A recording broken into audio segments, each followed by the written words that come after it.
Well, I ain't apologize. You know, business happens. People came in the store. People came to the cigar lounge. So we're gonna try this again. May get interrupted again because there's a preseason NFL football game that's getting ready to start. So I didn't count on that, but we're gonna go ahead and try to do this. Since there's no one here right now, oftentimes I get people, it'll probably be a little bit later on anyway. So now I've switched my cigar. Now I'm smoking what's called an ATL Shorty. They come 5 in a pack.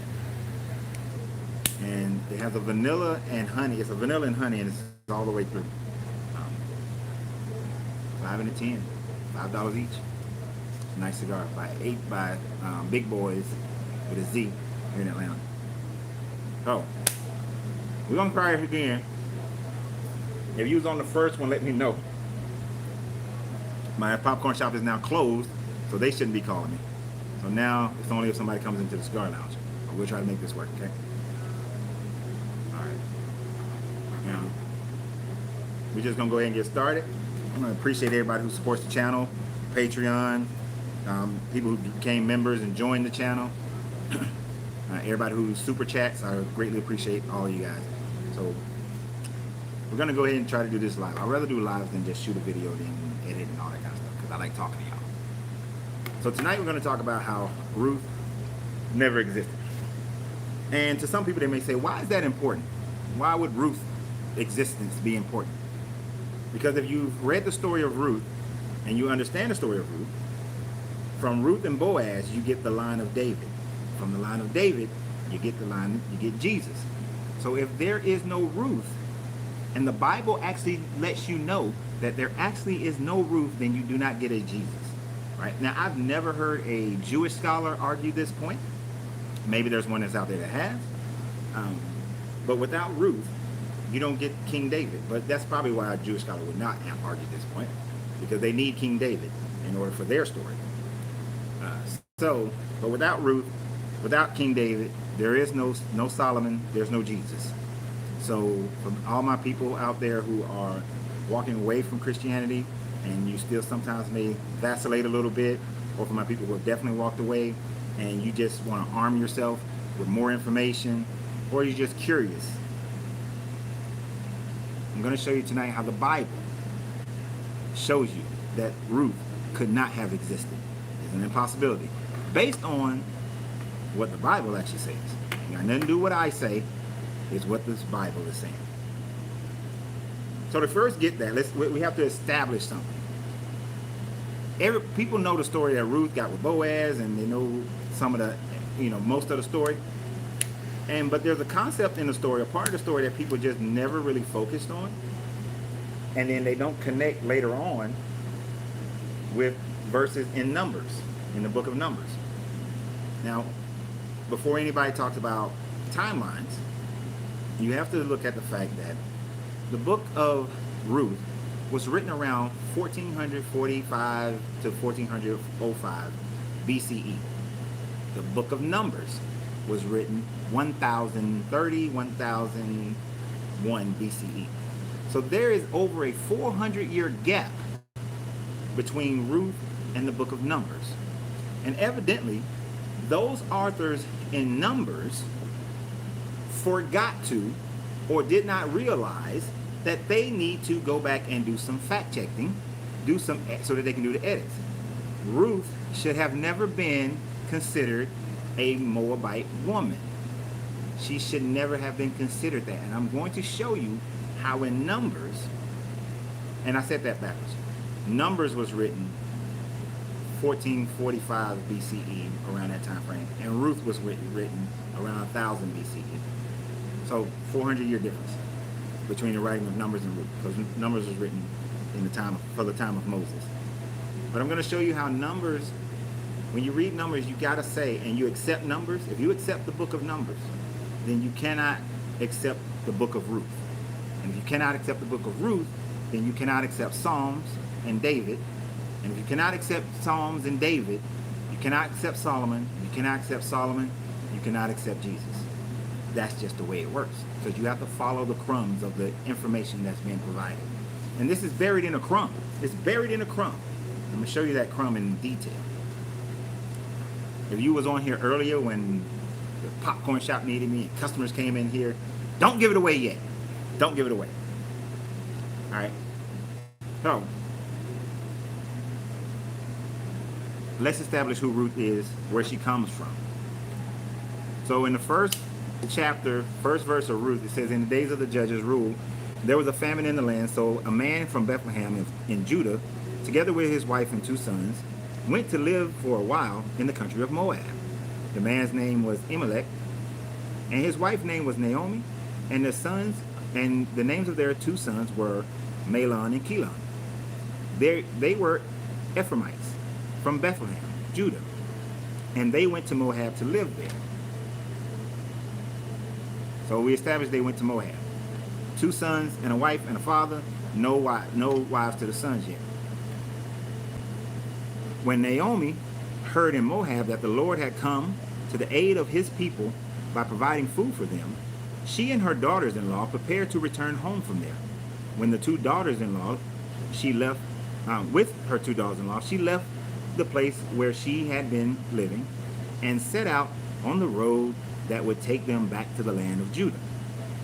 Then Naomi said, after they got started on the trip, she couldn't tell them before they started.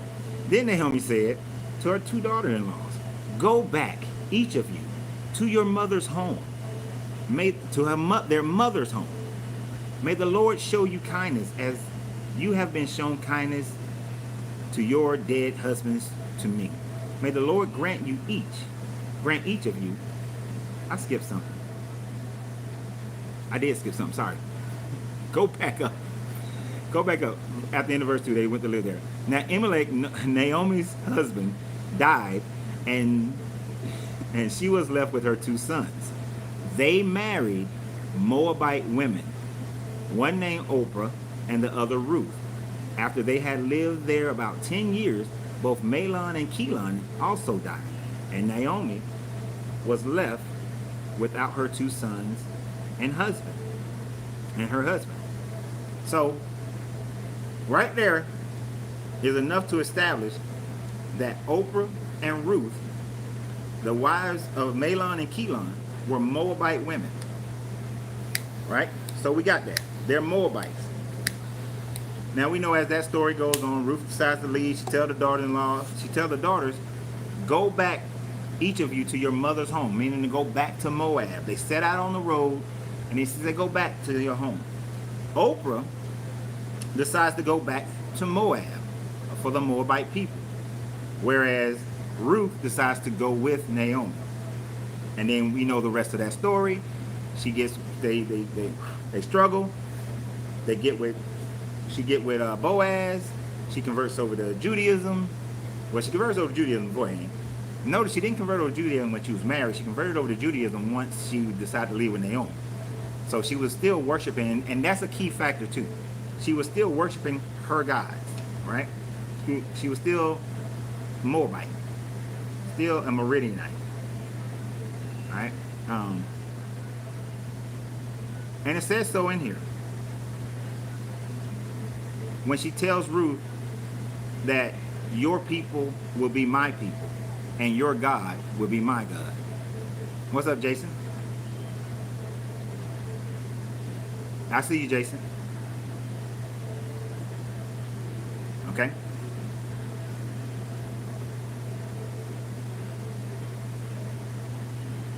So we know Ruth didn't convert over to becoming a Hebrew Israelite until after she decides to leave with Naomi. Before that, she stays a Moabite woman. The Moabites worship Baal. But it wasn't until she leaves that she decides that she's going to become a Hebrew person when she says, your people will be my people and your God will be my God. So Ruth is Moabite. Why is that important? That is important because what we're going to understand from the book of Numbers, which was written 400 years prior to the book of Ruth, and since Ruth is supposedly in the lineage of Jesus, Ruth could not have existed. In order for Jesus to exist, Ruth would have had to exist. So we're going to skip over the Numbers. And we're going to go Numbers 22 to get started. And there's a lot of stuff in here first. But in Numbers 22, we established that then the Israelites, now the Israelites have been, this is during their wandering in the desert time frame, when they were supposedly going around conquering all these other people, and they have been genociding people left and right. And they come up into the land of Moab. And remember where Ruth is from. She's from Moab. Then the Israelites traveled to the plains of Moab and camped along the Jordan across from Jericho. Now Balak, son of Zippor, saw all that Israel had done to the Amorites, and the Moabites were terrified that there were so many. Indeed, Moab was filled with dread because of the Israelites. The Moabites said to the elders of Midian, "This horde is going to lick up everything around us, as an ox licks up the grass of the field." And it's important that he said to the elders of Midian, because the elders of Midian is part of Moab. Right? So if you got Midianites and Moabites, they're all in this, they're all together. They're one larger people group. Okay? It's like being from Alabama and Texas. Right? So one big people group. So because they had came out of Egypt, and it goes on this whole thing, and it kept talking about the elders of Moab and the Midians. Oh my gosh, my battery about to die on this phone. Hold on for a second. God damn it.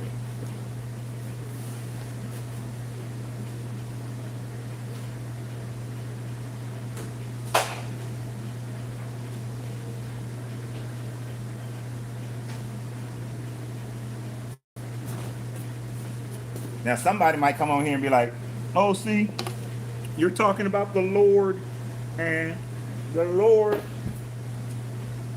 is causing you problems not to put out this information, but yet I'm getting business. That's why I couldn't do the first video." We're gonna plug this up. We have power now. All right. The question that I should ask everyone is, how can Adam and Eve talk to God, and Adam named all the animals when there was no letters, words, complete sentences, or anything? Well, they're just going to say that he was automatically born with the language of God. But, they say that he was created speaking Hebrew. I think he's more like how in the Inca creation story, the first version of man, made out of clay, was dumb and just went around having sex.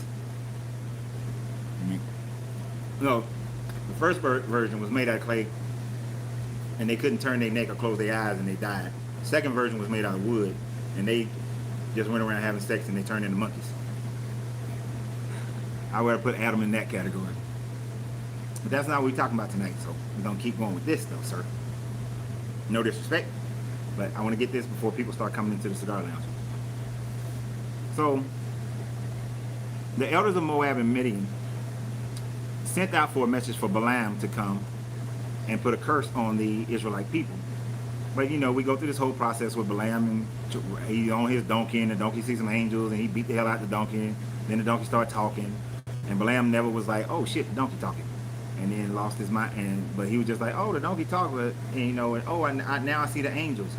But over and over again from chapter 22 on, they keep repeating that these are Moabite people, Moabite officials. These are the Midianite people.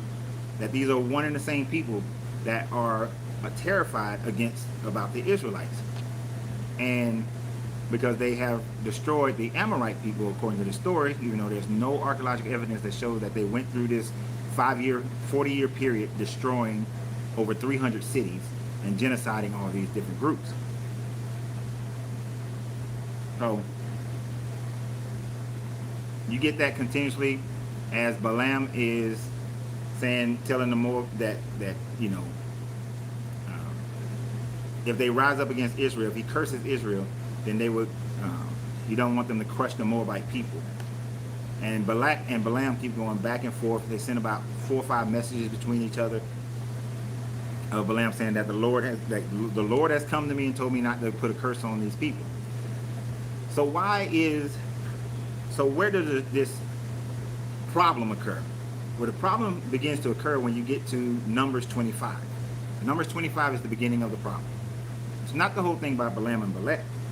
It's in 25 when it says that while Israel was staying in Shittim, the men began to indulge in sexual immorality with the Moabite women, who invited them to the sacrifice of their gods. The people ate the sacrificial meal, and bowed down before these gods. So Israel yoked themselves to Baal of Peor, and the Lord's anger burned against them. Now, because a few men went and had sex and with Moabite women, and these few men then began to worship Baal, the Lord said to Moses, take all the leaders of the people, kill them, and expose them in broad daylight before the Lord, so that the Lord's fierce anger may be turned away from Israel.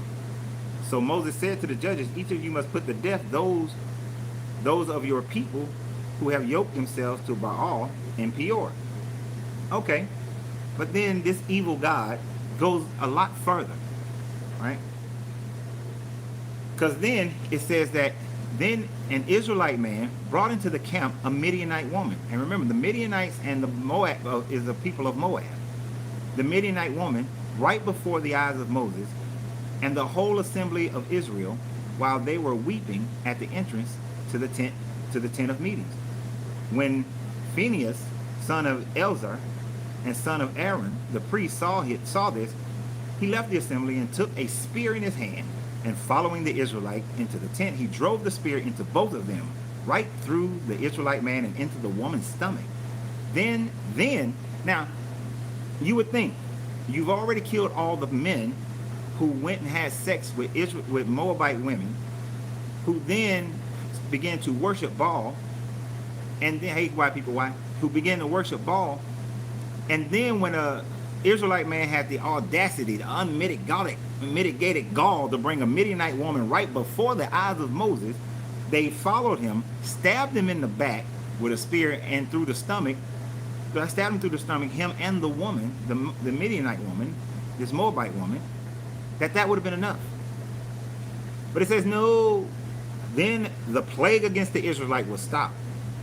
But those who died in the plague numbered 24,000 people. 24,000 people. So they killed the men who slept with the Moabite women, with the Midianites. They killed the man who had the audacity to bring one up into the camp right before Moses. But this God sent the plague that killed 24,000 Israelites because some dudes slept with some strange flesh, because they got with some Moabite people and they started worshiping Baal. And I know many are going to say because they started worshiping Baal, but a few did this. But you're going to kill 24,000 people? That's a little overkill. That's a lot of overkill. That's a whole lot of overkill, right? And when that happened, you think that would have been enough. That should have been enough. But nope. It goes on later on as you read it. It rehashes the fact that they killed the person who had brought the Midianite woman into Moses. They call him out by name of who the person was.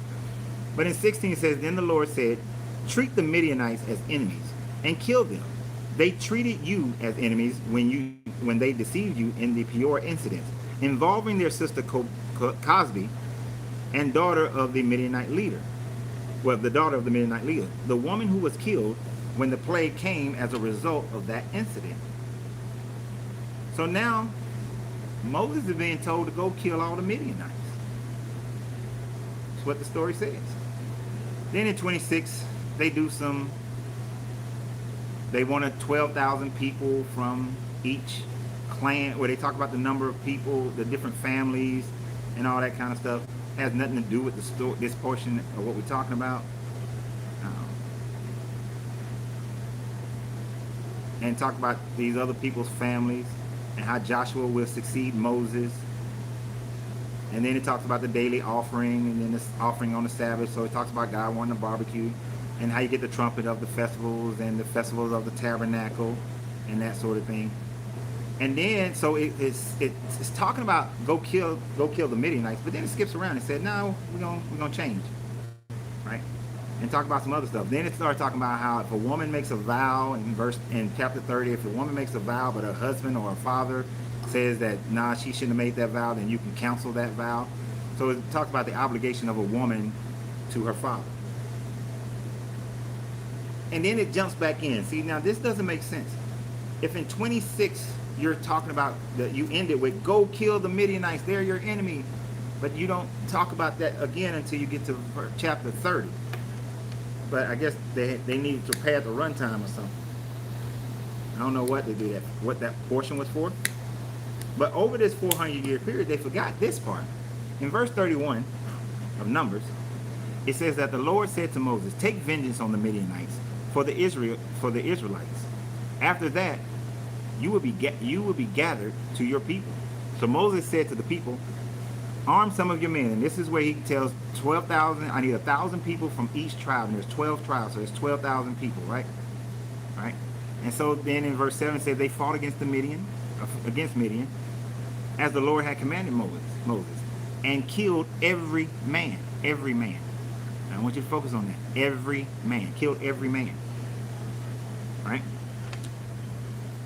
And they also killed Balaam, son of Peor, with a sword. They killed the dude who was supposed to put a curse on him, but they decided to bless him. But they killed him too.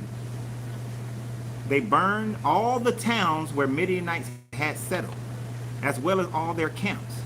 They took all the plunder and spoils, including the people and animals, and brought the captive spoils and plunder to Moses and Ezra and the priests and the Israelites assembly at the camp on the plain of Moab, by the Jordan across from Jericho. So now they killed all the people, all the men. They burned all the towns, right? They burned all the towns. Every last one of them. Now, it says Moses, Eleazar, the priest, and all the leaders of the community, and all the leaders, I'm sorry, I thought somebody about to pull up. Mess me up again. All these who went to meet them outside the camp. Moses was angry with the officers of the army, the commanders of thousands, and the commander of thousands and the commanders of hundreds who returned from the battlefield. He said, "You have allowed all the women to live." He asked them. They were the ones who followed Balaam's advice and enticed the Israelites to be unfaithful to the Lord in Peor, in the Peor incident, so that the plague struck the Lord's people. Now kill all the boys and kill every woman who has slept with a man, but save for yourselves every girl who have not slept with a man. That would mean the 1-year-olds, the 2-year-olds, the 3-year-olds, the 4-year-olds, the 5-year-olds, the 6-year-olds, and so on and so forth. So keep the little young children virgins, but kill all the. So we see that they killed all the men who fought against them and all the grown men. They now are killing all the boys. They now have killed all the women who have slept with a man, and all the young girl virgins they are keeping for themselves. Now it goes on to this purification thing. Anyone who has killed someone, touched someone who was killed, must stay outside the camp for 7 days. And they go through this purification ritual, right? Now, here's the thing about that. And I'm going to talk about something else at the very end as a little bonus at the very end. How can I say, this thing won't stay, then I got too moist. How can I say that Ruth never existed? Well, as I said in the very beginning of this, Ruth, the book of Ruth was written around 1000 BCE. And the book of Numbers, I done burnt this cigar to death. The book of Numbers was written 1445 BCE. Now, you know these numbers go lower. The older it is, the higher the number. It's not like how we do our numbers today. So book Numbers was written about 400 years before Ruth. But according to the story here in Numbers, it is saying that because some dudes gave in to some Moabite women, some Midianite women, and worshiped Baal, not only did the God of Israel kill over 24,000 of his own people through plague, kill all the men who participated in having sex with these women, as well as a dude who had the audacity to bring a Midianite woman into the camp. But in order to get vengeance, on chapter 31, to get vengeance for the Peor incident, Moses was told and sent out an army of 12,000, and not one of them 12,000 died. Now, I don't give a damn how bad of a fighting force you are. You ain't killing a whole bunch of people, and none of your people died. But they went out and killed all the Moabites, the king, even the priest, Balaam, who was supposed to have been blessing. How you doing, Denise? Who was supposed to be blessing Israel. According to the Lord said, bless Israel. Balaam, don't curse him. Please don't curse him. But he even killed Balaam. They killed all the fighting men. They burned all the towns. And it says all. It does not say some, most. It says all. And all means all. And that's all means. They killed all of them. And then when they saw that they kept the young boys, and saw that they kept the women who known had sex with a man, Moses then commanded them to kill all the young boys and kill all the women who have known a man. Why? One, if the young boys grow up knowing that you had killed their fathers, they may revolt against you. Two, if the women who had sons and husbands who fought and died, they may revolt against you. So kill all the boys, kill all the women who've known a man, but keep for yourselves the young women who have not known a man, all the virgins, keep them for yourself, little virgin punani, and make them into wives to the Israelites. So these young girls would have grown up being Israelites. They would not have grown up thinking of themselves as Moabites or Midianites. They would have been Israelites, especially if this happened 400 years before the story of Ruth. Now, if everybody was killed, all the Moabites, all the Midianites were killed. And mind you, Moses' wife, Zipporah, Moses' daddy, grandfather-in-law, Jesse, who was a Midianite priest, he killed all of them. Killed all of them. All of them dead. He killed his whole in-law family dead. So I would love for somebody to be able to, and I got to cut this real quick. I'm going to say it real loud so y'all can hear me. I would love for somebody to be able to show me how if you kill everybody, and for the ones that were left over, you made them into your own wives and slaves, how can you have Ruth? How can Ruth be told to go back to the land of your mothers? Go back to the land of your mothers, which was Moab. How is there even a place called Moab now? Certainly if new people would have taken over that territory, they would not have called themselves Moabites. You know? I'm from Georgia. If I move to Alabama, I'm not going to call myself, I don't know what you call it, Alabamian. I'm not Alabamian, I'm Georgian. If all the people in Florida disappeared and I moved to Georgia, I'm not going to now call myself Floridian. I'm Georgia. Right? So it doesn't make any sense. Well, it makes perfect sense, actually. The Bible itself is showing you that Ruth could not have existed at the time frame that she's claimed to have existed, because all the Moabite people were dead. They're gone. So what y'all think? Because the thing about it, if the Moabites and the Midianites are all dead and gone, and Ruth don't exist, then King David is not born, because he comes from Ruth's line, as well as Jesus comes from the line of David. But it's right here in the Bible itself, showing you that it's impossible for Ruth to have existed. Now, the difference between when Rwanda went through its genocide and what we would call a genocide today is the fact that a genocide in our day, there are some people left over. There are still Hutus and Tutsis in Rwanda.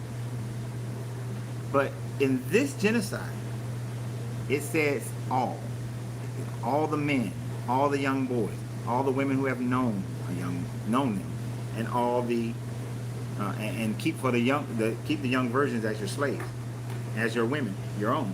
Now I'm gonna throw a little wrinkle in here, a little bonus in here, because if you continue to read chapter 31 of Numbers, there's some other stuff in here that's stupid. This can go into that whole category of what's wrong with the Bible. Numbers 31. It says, then the Lord said to Moses, you and Eleazar, the priest of the family, the priest and the family heads of the community are to count all the people and animals that were captured.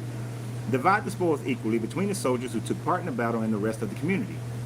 From the soldiers who fought in the battle, set apart a tribute for the Lord, one out of every 500, whether people, cattle, donkey, or sheep. Take this tribute from their half share and give it to Eleazar, the priest as the Lord's part. Why does the Lord need a part? Why?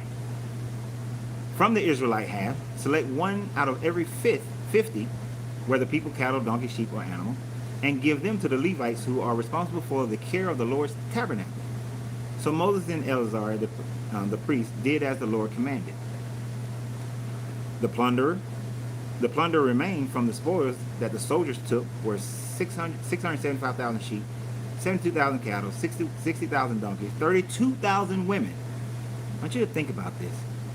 As they went around genociding, killing all the Moabite people, and when he said take all the women who have not known a man, all the virgins, that number equaled 32,000 women who have never slept with a man. If there's 32,000 women who never slept with a man, how many young boys were there? How many fighting men were there? How many women who were married? That's a lot of damn people. 32,000 that had not slept with a man? Man. The half shares of those who fought in the battle was 337,500 sheep, of which the tribute for the Lord was 675. And it just goes faster. The cattle, the Lord got 72. The donkeys, the Lord got 61. The Lord also needed 32 virgins. 32 virgins. And understand, these virgins, these are the Lord's part, paying tribute to Eleazar, the priest. And to romanticize the story, I've heard pastors who are brave enough to even say something about this, say that, well, the 32 women worked for the priest. Back then, priests had wives. Priests was having sex. They took these 32 virgins and they were having sex with them. Just as the men of Israel took the 32,000 that was remaining out of that, it's minus 32, these became their wives. Right, it's all for allegory. Right, Galatians 4:24 says that. The Lord had a block party. Exactly. See, the problem here is that it's talking about how the Lord needed tribute. This tribute is going to the priest. Now, some people who talk about the Bible will say, what does God need with... Now, it could go two ways. What would a God need with tribute? Why does he need tribute? It doesn't make sense, right? Unless it's Inky and Enlil, unless you're providing tribute to the aliens who came down and they masquerade as gods. Because Inky and Enlil, sure, they need some virgins. They like the punani. They like that pom-pom, right? Because, interesting, it also says that there was gold. I feel like I was eating before I did this. But it said that there was 16,750 shekels of gold, and that a tenth of that, and they attribute that to the Lord as well. Well, the gift that was presented to the Lord weighed 1,675 shekels, 16,750 shekels. Of how much gold went to God was attributed to the priest. It's a couple of things here about that. First, paying tribute to the Lord. There's a book that used to be in the part of the Bible. If you go and look up a Septuagint, you won't find this in King James. It was taken out of the King James Version. But in the Vulgate and the Septuagint, there was a story in there, a book, the Book of Bel and the Dragon. If anybody heard of the Book of Bel and the Dragon, if you have, like, thumbs up, something, like, let me know if you've heard of the book, The Bel and the Dragon. I'm gonna wait 10 seconds and then I'm gonna continue. 1, 2, a 3, a 4, a 5, a 6. Yeah, why does God need material things? He doesn't. Now, if you subscribe to the Sumerian story, then you say, well, Enlil, who is the God of Israel, then yeah, he needs tribute because he needs food. He smells the aroma, as the Bible keeps saying, God smelled the aroma. That would be Enlil smelling the aroma of the barbecue, of the sheep and cattle and everything that's burned for him. They would need women servants, and they would have them. C-Mac said, just heard of Bel and the Dragon yesterday. How'd you hear about Bel and the Dragon? I mean, I read it when I was studying the Septuagint about 20 years ago. This is the first time I came across it, 20 some odd years ago. So good. I'm glad somebody has. So C-Mac, let me know if I'm wrong. Oh, a guy on YouTube? Okay. Hey, YouTube's a wonderful thing. Let me know if I'm wrong. I'm going to give you guys the summary of Bel and the Dragon. In the story of Bel and the Dragon, it is written as a Hebrew Israelite priest mocking another cult that has a lot of similar practices to the Israelite people. Right? I think it's Israelite or Christian. Yeah, Israelite people. To the Israelite people. And the mockery is that every month, every year, all the time, they're giving tribute to the God, to their God. They are giving animals, they're giving money, they're giving people, they're giving tribute to their God constantly. And they believe that their God is living in a tent. Much like the Israelite people here believe that their God, they set up a tabernacle, when they had the Ark of the Covenant, and they believe that God existed in the covenant and with the tent and all that kind of stuff, and God was existing in the tent, God on the mountain, all that kind of stuff. They believed their God existed in the tent. And so all this tribute was paid to keep that God happy in his tent. But after a while, they realized that God wasn't living in the tent. And all the flames and the smoke and the fire and all the sounds coming out of the tent was actually the priest imitating God in order for the people to keep believing, so that they keep giving tribute. They made the people think that's where God was, right?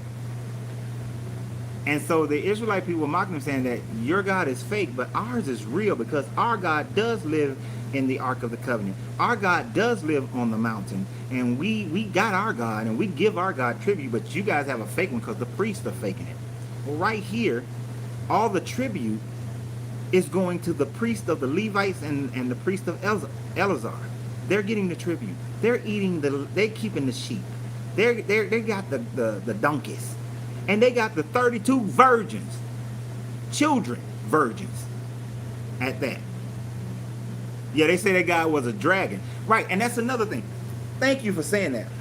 They say that their God was a dragon. But when you read this book, you will see that it says that when Yahweh or Jehovah comes, that there's fire that snarls out of his nose and out of his breath, and that he has scales and all this stuff. And many of the descriptions of Yahweh, of Jehovah, is a description of a dragon. Many of the descriptions of some of the supposed angels are serpentine dragons. Like seraphim means fiery serpent, and when you look at the description, they spew fire from their nostrils and their mouths and destroy stuff with it, and they have wings and all that. When you look at the description of the Leviathan, it has scales. It says like shields that are locked in tight. The scales are like, the skin is like shields that are locked in tight, demonstrating a dragon. Right. Dragons and serpents are mentioned 32 times in the Bible.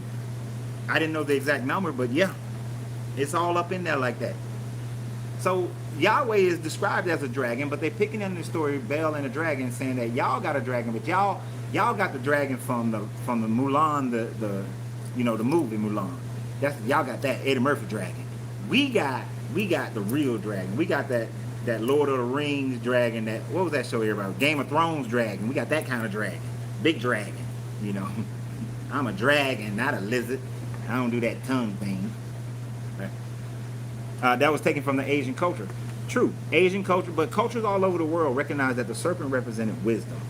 The feathered serpent of the Aztecs was he represented the source energy, the universal energy of wisdom, of nurturing the sun, of fertility, of knowledge of mankind. So the feathered serpent. So the serpent throughout the world has often represented wisdom. And originally in the Chinese lore, the dragon represented wisdom and strength and that sort of thing. But in that story, Bel and the dragon, they try to pick at somebody else, but here's the thing, they're doing the same thing. They're paying tribute to the Lord by giving it to the priest. They're just doing it in your face. And I want you to think about what is church today? What is church today? But giving tribute to the priest, saying, will a man rob God, but yet he has robbed me? YouTube channel is the fifth kind. Okay, I'm gonna have to check that out. So a pastor said, will a man rob God, but yet he has robbed me? Because you taken from the Lord's storehouse, that this is the house of the Lord dwells within the church.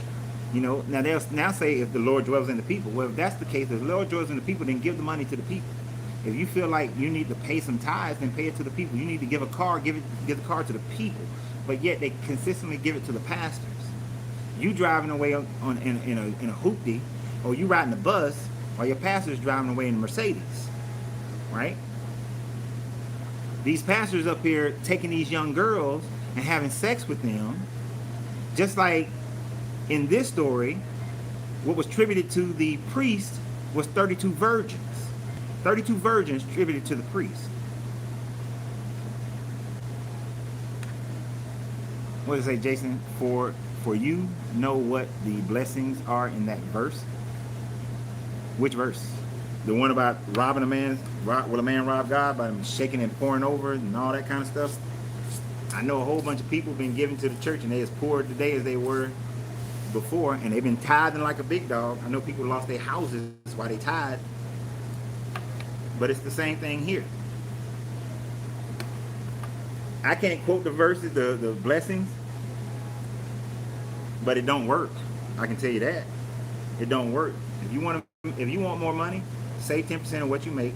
Get your household to where you're not spending more than 70% of what you make. Invest your money into something that gives you a turnaround on your money, a return on your investment within 30 to 45 days, and you will meet the blessings of tithing. You will have the blessings of good finances. Right? Because that's how I am.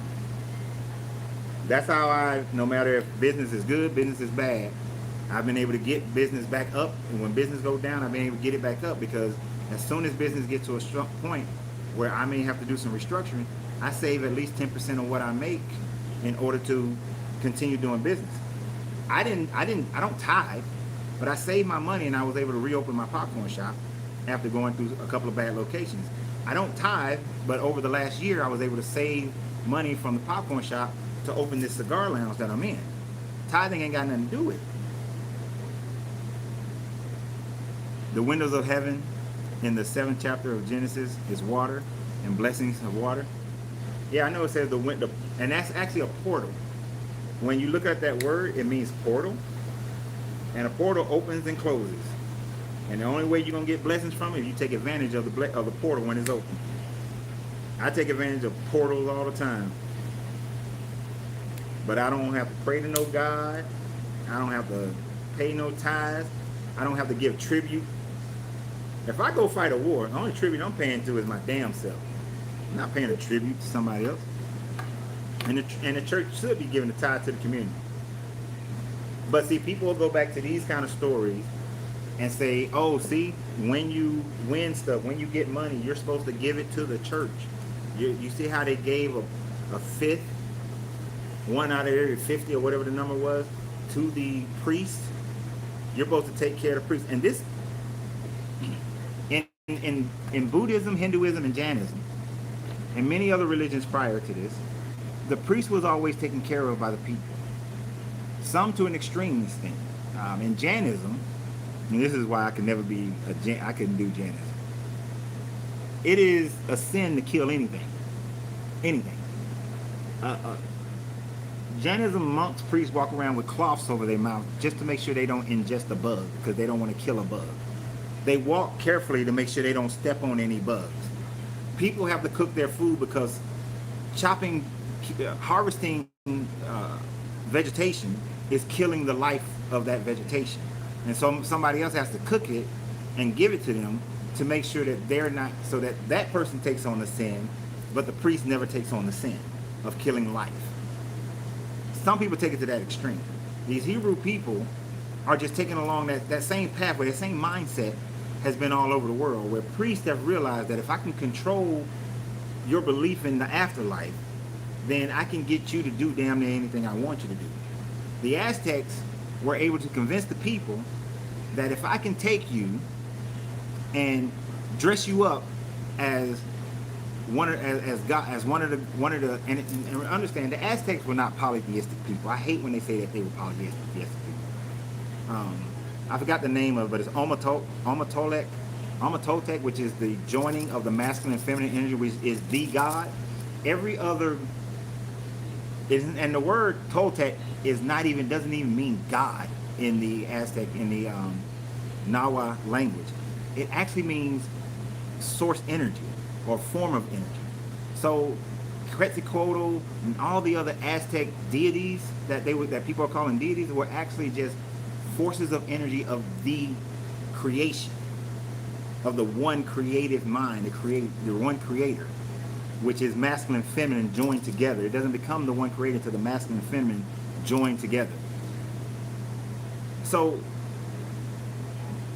but if they can convince you that they control that, what was the original origin year the Hebrew was founded? There's a variable time frame. You have the first mention of Israel by the Egyptians that goes back like 1500 BCE, around that time frame, around 1500 BCE. That's going to be the earliest mentioning of anything Israel. These writings, most of them were done from later on, after that time frame. Actually, none of these books was actually written before 1500. So you have an Egyptian talking about on a seal, talking about how he went and conquered these little people called in Israel. And mind you, most of the time frame, the land was controlled by Egypt. But before that, there's no Israelites. Israelites come out of the Babylonians, out of the Assyrians. They come out of the Sumerian people who changed their religion into what they later created. So 1500 BCE is going to be the earliest time frame of anything of Israelite people, of Hebrew people. Before that, there's no such thing as a Hebrew. Even Abraham came from Ur, and he was Sumerian. So no, they even tell you in the book that they were originally not Israel. They weren't born Israelites. When you get a moment, read Malachi 10 and then Genesis 10, and you should figure out the blessings lie. Wait, y'all going too fast for me. Out the blessings lie that preachers tell. I'll check that out. They just found a baby saber-toothed tiger frozen for 28,000 years, so that debunked the Bible 6,000 years. Hey, there's so much. There's a 200,000-year-old African crawl civilization down in the down near Zimbabwe and South Africa. There's no such thing as a Hebrew. They were made up. Yeah, they were. It's a made-up group.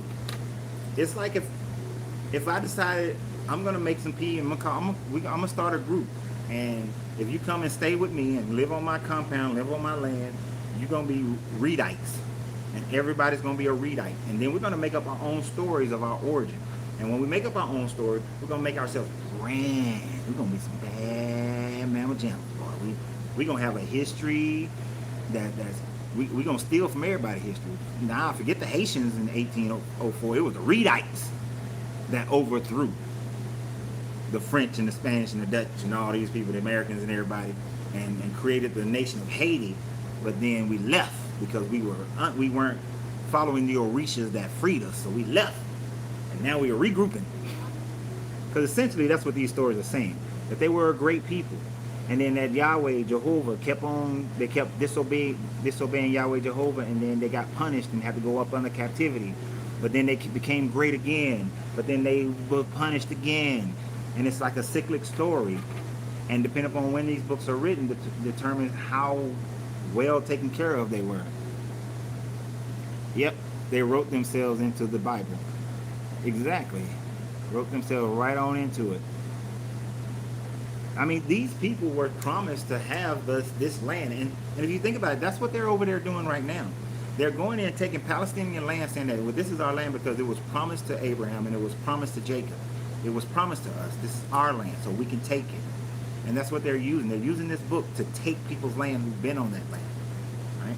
And they're dead ass wrong for doing it. And I don't care who comes and goes against that. They're dead wrong for doing it. Because this book is not law. If the Palestinian people believed in this book and they said it's law and they gave up the land, they'd be dumb on their part, but then I ain't got nothing to say. That's not what's happening. Palestinian people saying that we've been on this land for generations. Hope I didn't miss, Rashonda, you not missed the main everything. You not missed the main everything. I already not showed you how Ruth don't exist, and Ruth never existed, and Ruth never existed, David never existed, Solomon never existed, Jesus never existed, Mary don't exist, Joseph, none of them exist. Because I showed in reading Numbers 31 how all the Moabites and Midianites were killed. They were genocide. And genocide back then, he said all of them died, everybody. And we just talking about how, I'm only going through this because of Rashonda. If it was somebody else I didn't know who wasn't a regular, I would just wouldn't explain all this again. But we was just looking at how these people gave everything to the priest. Everything to the priest. Well, not everything, but they gave a portion to the priest. And how the churches today are still tricking people into doing that. Tricking people into giving up their stuff, giving up their livelihood, giving up what they need in order to survive for that. The only thing that, and I'm going to say, people are giving up their children. Just as these priests were required, these people were required to give the priest 32 virgins, you still have people in churches that when a young girl sleeps with her pastor or the deacons or the elders, that they will often blame the young girl. I knew a girl who was a part of the Pentecostal church, and the pastor was banging all the little young girls. And when it was all said and done, many of the families blamed the young girls.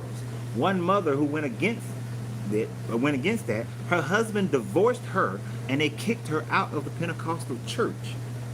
And now she's an apostate because she defended her daughter from being molested by the preacher, because these men feel like they have a right to the young girls who have not known a man.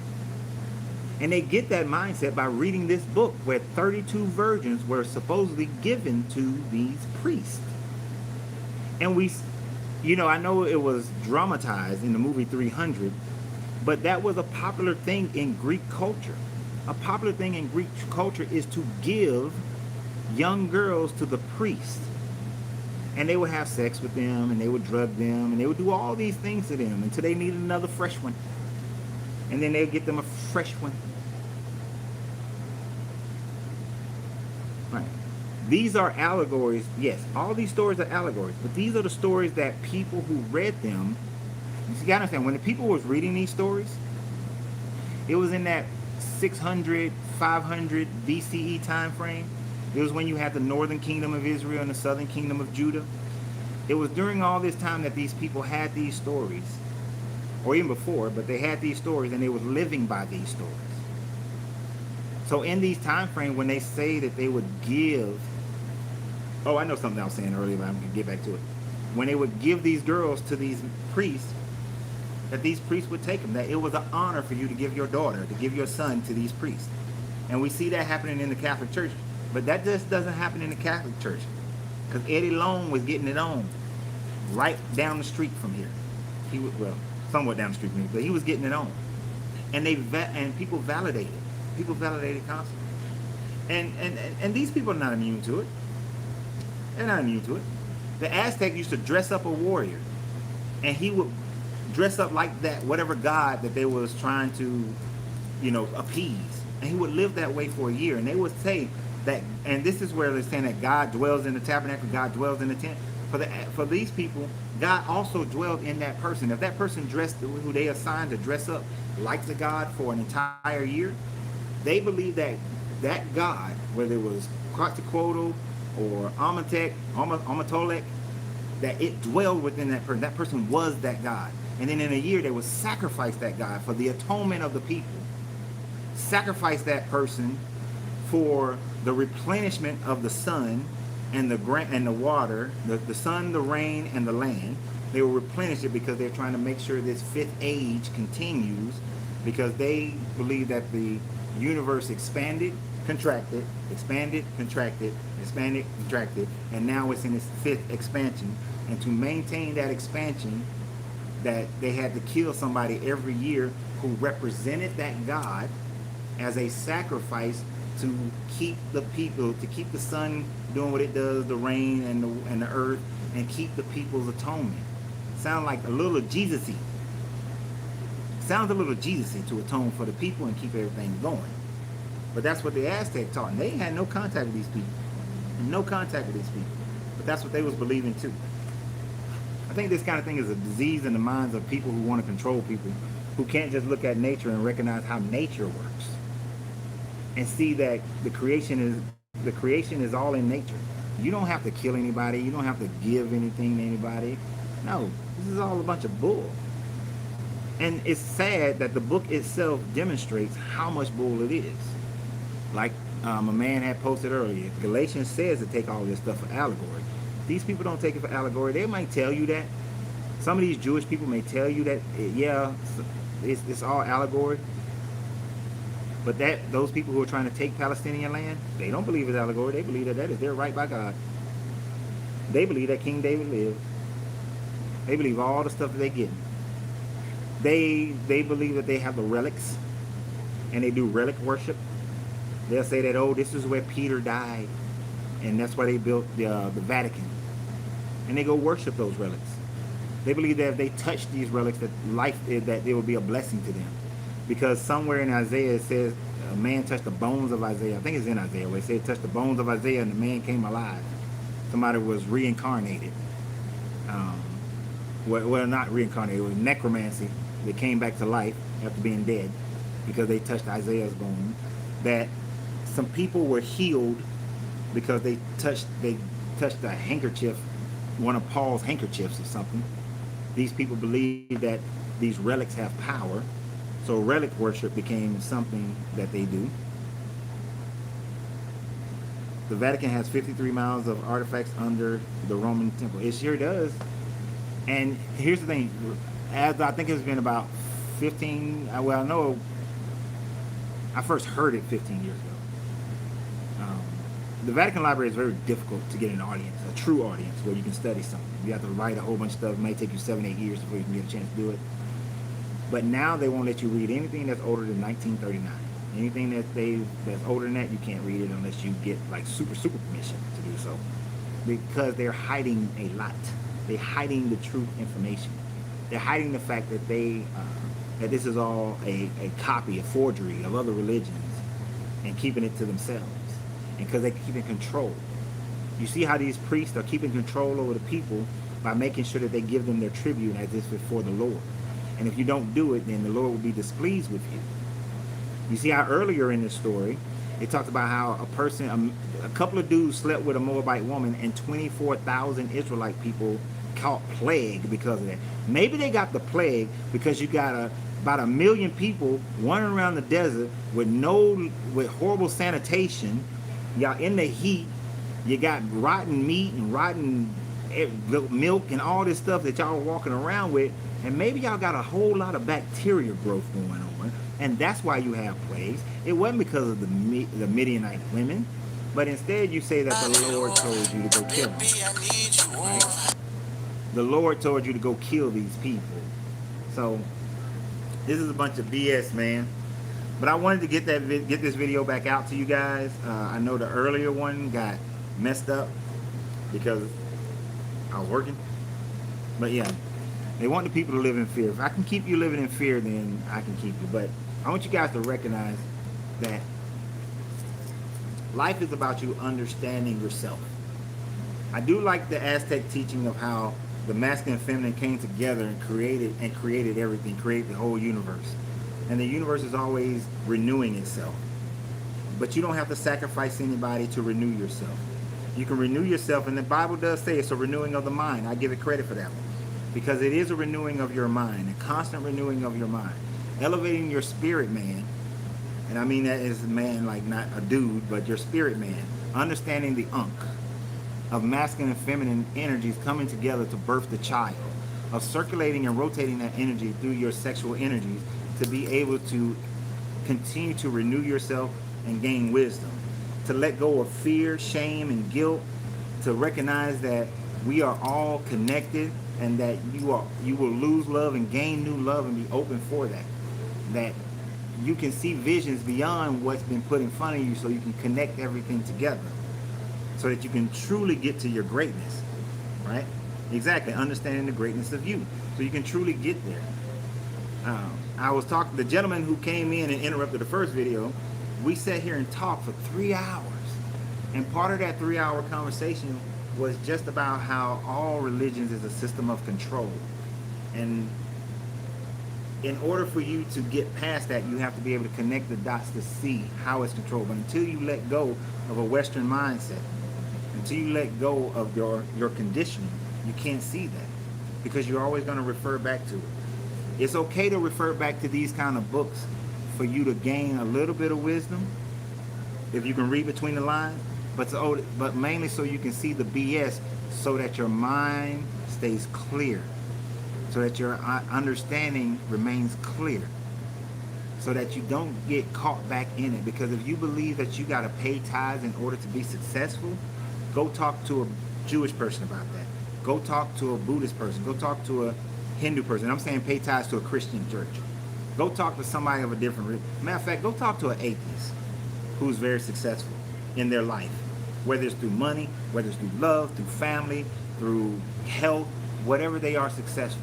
Some of the healthiest people I know are people who practice a strict consciousness of Ifa, and they are vegetarians and they are herbalists. Those are some of the healthiest people I've ever met in my life, mainly because of their herbalist lifestyle. I mean, they'll walk you through the forest and they'll tell you what every god doggone plant will do to heal you, right? To heal you or strengthen you. So you don't have to have this Christian God to gain happiness and joy in life. You just got to stop listening to the negative portions of your mind. That negative portion of your mind is the true devil in your life. There is no Satan. The Satan is that negative thought that goes against the convention. Actually, let me rephrase that. I'm going to rephrase that. I'm going to say that the Satan is good. The Satan is good. Because if you think about that meeting that was going on, you got God, you got his angels, and no matter what God said, look at Job doing good. The other angels like, yes, sir, boss, Job is doing good, boss. Yes, sir, boss, Job is doing good. So is, because that was them house ones sitting up there with God. But then the Satan, he said, hey, bro, where you been? I've been going back and forth. You know, I've been seeing the realities. I see what's up here, but I see what's over there, too. I see what's down there. And I'm just telling you, it ain't all that you saying it is, bro. That's my thought. The Satan is the one that says, I'm not just going to go with the flow. I'm not just going to go. Because the Satan is not negative. It just means the adversary, somebody that thinks differently, somebody that doesn't just go with the flow. I know we have our Western mindset of definitions, but I'm telling you, that's not what it means.